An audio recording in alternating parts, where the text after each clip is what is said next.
just want it. Can you see myself? Can you see myself? Can you see myself? Coast Guard, Miami, Florida. 901. The 7th U.S. Coast Guard District protects one of the busiest air-sea traffic lanes in the world. The amount of travel creates a year-round headache for Coast Guard patrols. 3 persons on board is overdue on a fishing trip. Vessels transiting area are... In a year, the district answers more than 10,000 rescue calls, an average of 25 a day. Most of the calls are routine. Engine trouble, boat aground on a reef, out of fuel. Some, however, are urgent, even desperate crises at sea. 36-foot cabin cruiser 4 POB, disabled, sinking, 3 miles due east, Bug Light.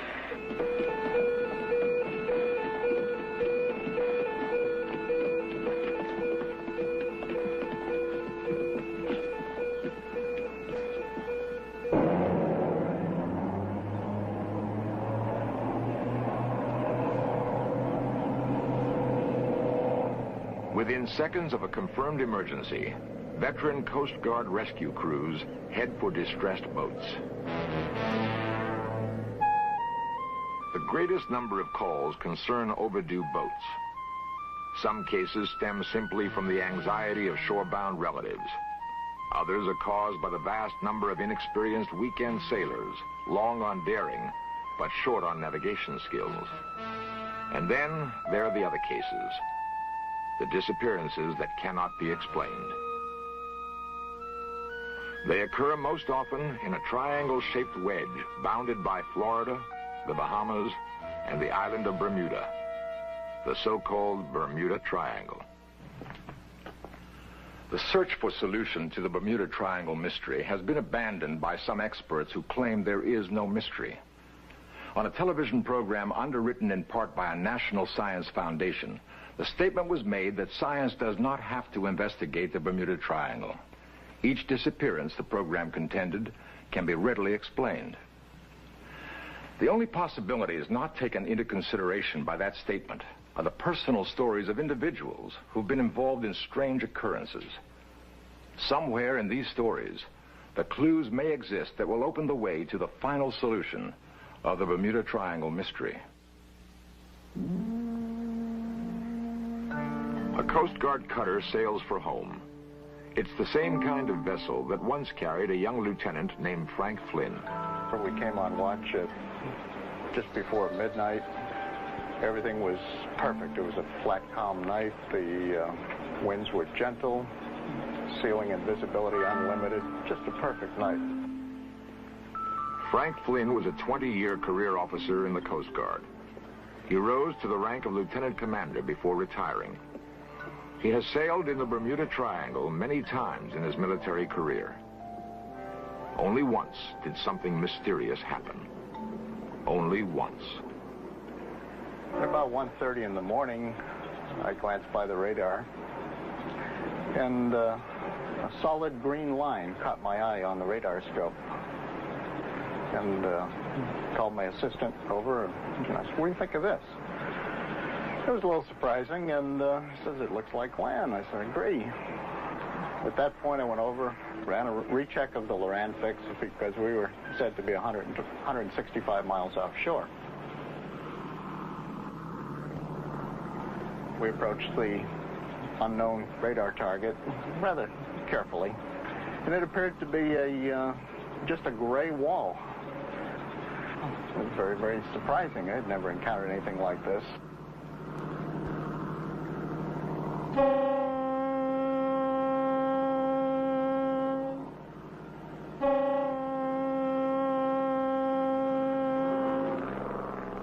Overhead, you could still see the stars, and the seas were still calm. There was no action. Everything was perfect, other than this gray mass just sitting there. Well, I put almost 11 years of my 20-year career at sea. I never encountered anything like it. Nothing. We shined the light up as far as we could, almost vertically, and just didn't seem to be any end to this thing.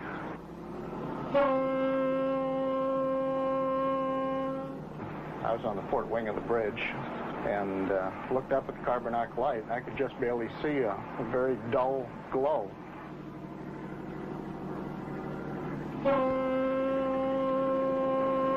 So we continued on and noticed irritation, a little bit of throat irritation, and a little difficulty in breathing.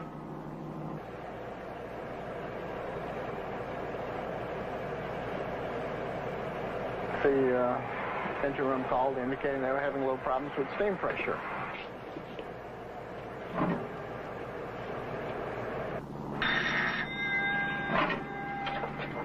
Bridge eye.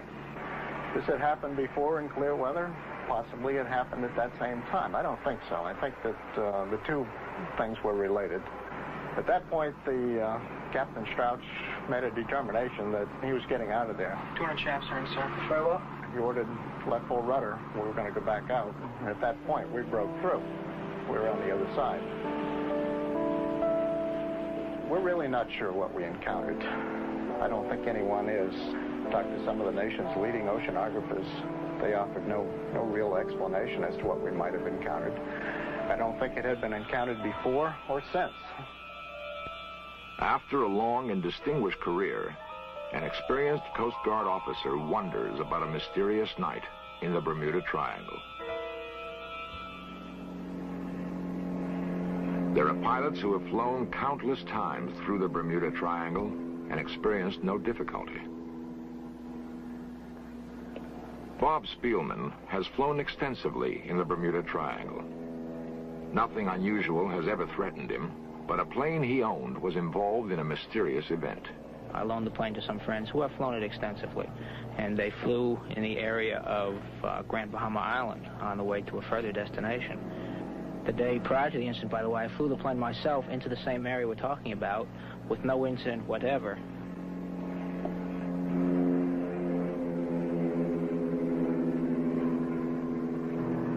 The weather was considered fantastic, the finest flying weather possible, ceiling and visibility unlimited, the kind of weather that any pilot dreams about.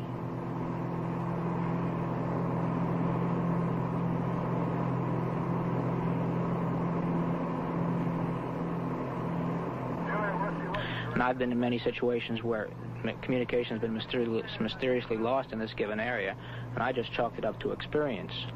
But even after looking into it carefully and looking into all of the gadgetry on board the aircraft, there's no explanation as to why. Atmospheric conditions didn't explain it. Mechanical failure didn't explain it. It just happened. Tower command team 41 Julia Whiskey, estimate 5 southeast, walking 12 inbound.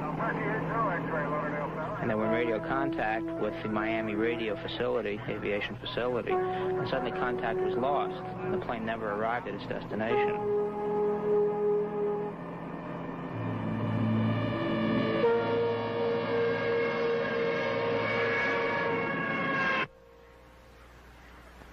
Somehow, the Triangle had claimed 5 victims on a clear day in good weather. And there was no way to explain the origin of the accident. The following day, I went with FAA investigators to the scene of the accident. And they went through the wreckage very carefully, took some parts from the aircraft back to the United States. And they found through their extensive investigation that one of the main wing structures that held the wing in place was subjected to such a terrific force that it wrenched the wing right off the airplane. And it's their statement that it's unbelievable that such a force could exist, specifically because the damage was done to only one part of the aircraft, where everything else was relatively intact. Communications lost, a plane strangely missing. Both stand as consequences of a force that somehow exists. When our search continues, we will seek explanations of the Bermuda Triangle mystery.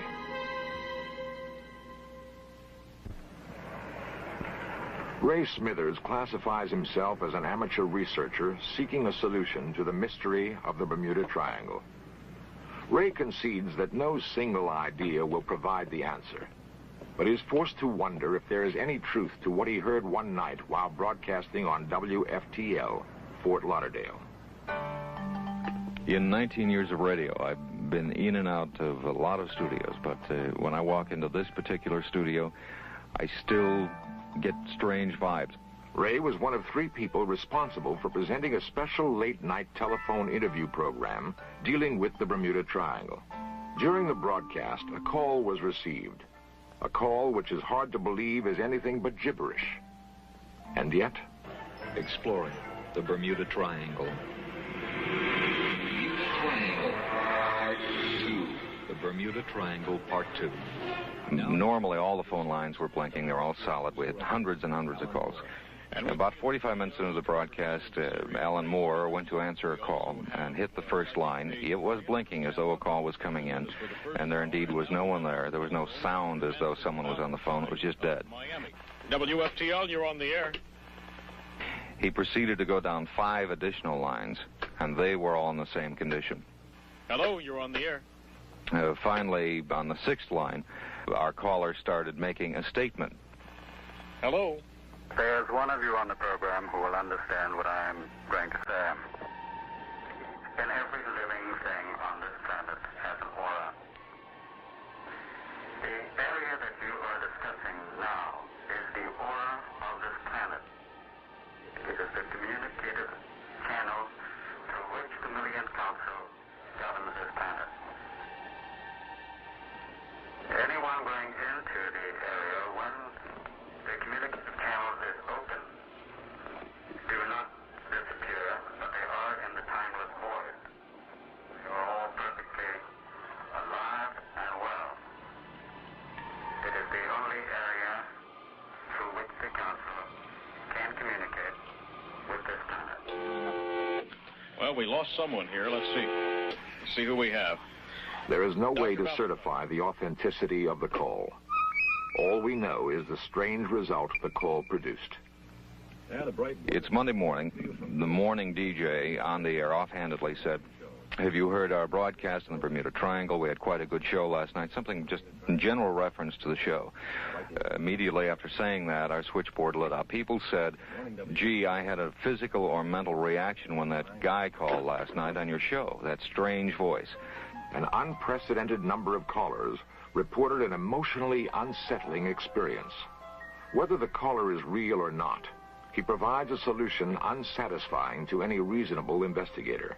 Personally, I have to say that as an amateur researcher in the subject, and someone who certainly has had the public pulse felt, my final conclusion is something strange is happening. I don't think everyone is a mysterious case known. By the same token, there are cases that are totally, absolutely baffling and unexplainable. From 18th century British Navy records come the first indications of mysterious disappearances. In the early 20th century, there were cargo ships like the Marine Sulphur Queen, which disappeared with all hands. The ore-carrying freighter Proteus was lost without a trace in 1941. The United States Navy sub Scorpion lost in 1968. Months of investigation produced no clue to the reason for the sub sinking. In 1965, a C-119 was lost on routine patrol.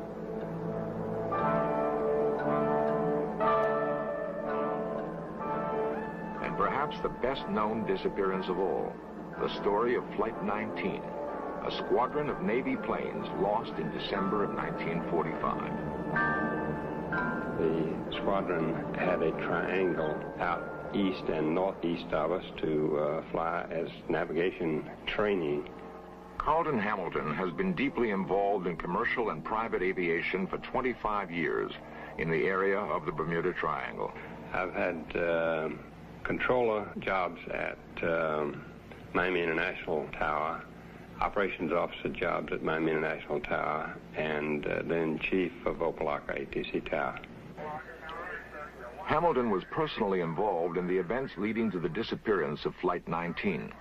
I was on duty as an airport traffic control tower operator during that particular flight. We at Miami Tower handled this flight on the initial phase just east of Miami.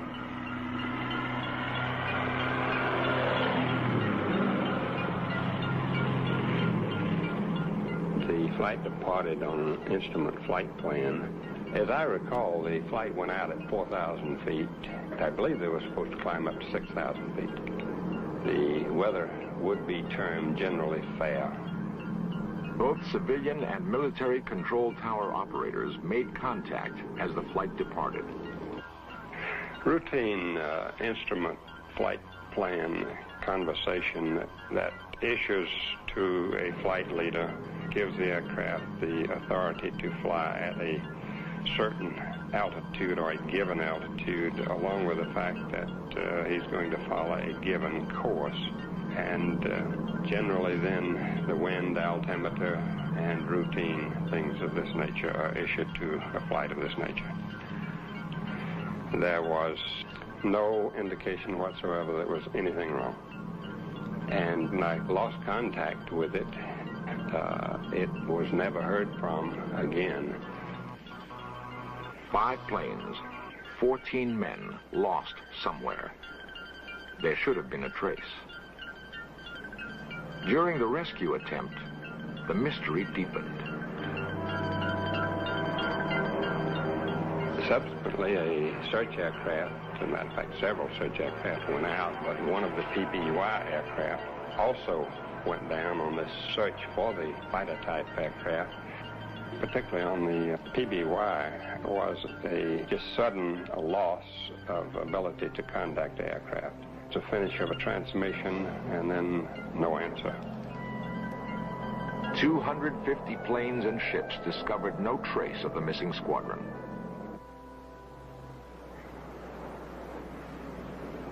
For Carlton Hamilton, that fact deepens the enigma of the Bermuda Triangle. They did not ever find any trace of any one of the fighters, nor did they find any trace of the PBY search aircraft.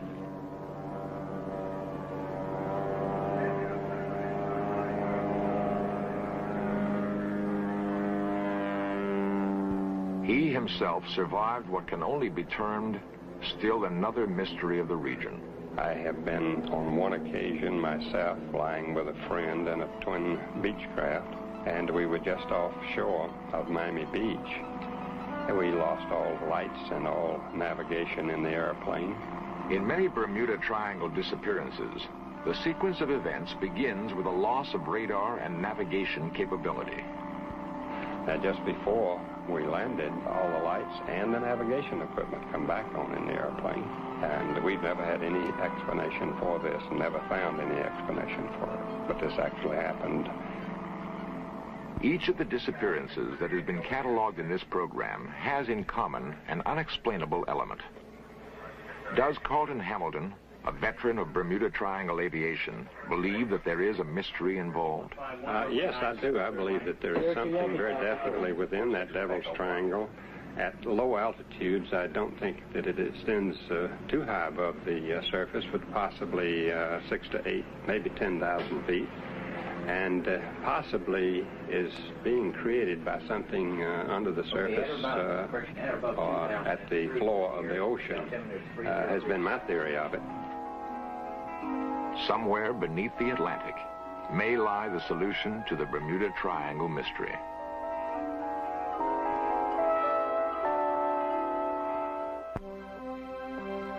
A veteran Naval Coast Guard officer encounters a strange phenomenon in the Bermuda Triangle. A pilot with many hours of flying time finds his plane torn apart by an unknown force.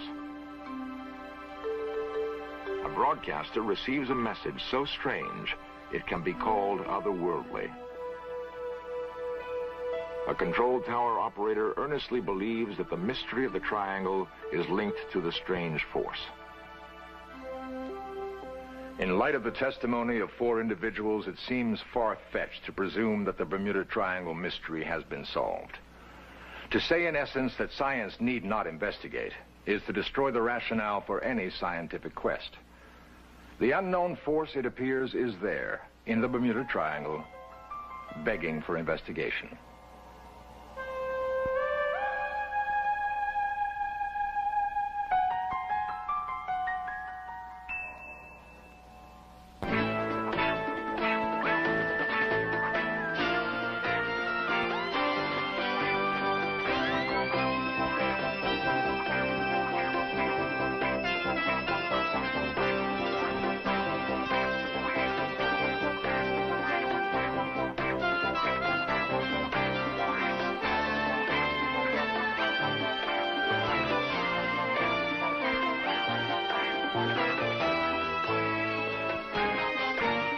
desperate crises at sea.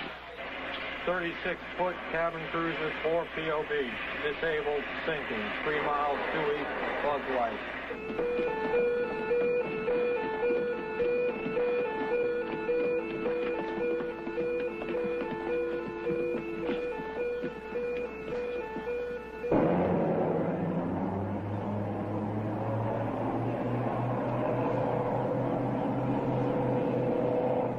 Within seconds of a confirmed emergency, veteran Coast Guard rescue crews head for distressed boats.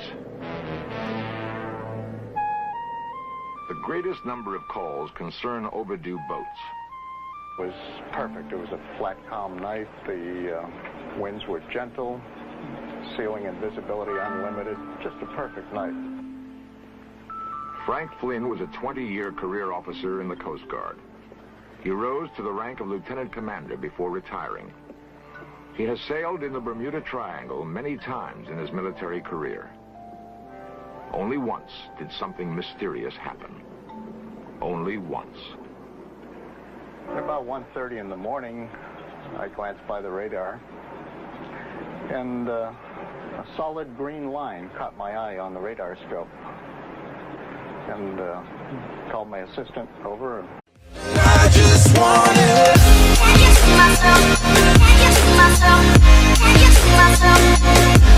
Coast Guard, Miami, Florida. 901. The 7th U.S. Coast Guard District protects one of the busiest air-sea traffic lanes in the world. The amount of travel creates a year-round headache for Coast Guard patrols. 3 persons on board is overdue on a fishing trip.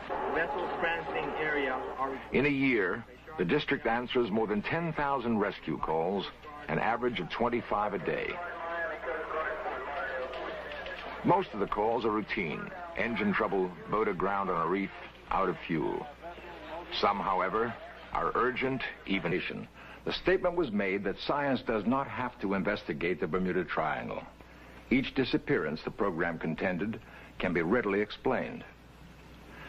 The only possibilities not taken into consideration by that statement are the personal stories of individuals who've been involved in strange occurrences. Somewhere in these stories, the clues may exist that will open the way to the final solution of the Bermuda Triangle mystery. A Coast Guard cutter sails for home. It's the same kind of vessel that once carried a young lieutenant named Frank Flynn. We came on watch at just before midnight. Everything. Some cases stem simply from the anxiety of shorebound relatives. Others are caused by the vast number of inexperienced weekend sailors, long on daring, but short on navigation skills. And then there are the other cases, the disappearances that cannot be explained. They occur most often in a triangle-shaped wedge bounded by Florida, the Bahamas, and the island of Bermuda, the so-called Bermuda Triangle. The search for solution to the Bermuda Triangle mystery has been abandoned by some experts who claim there is no mystery. On a television program underwritten in part by a national science foundation,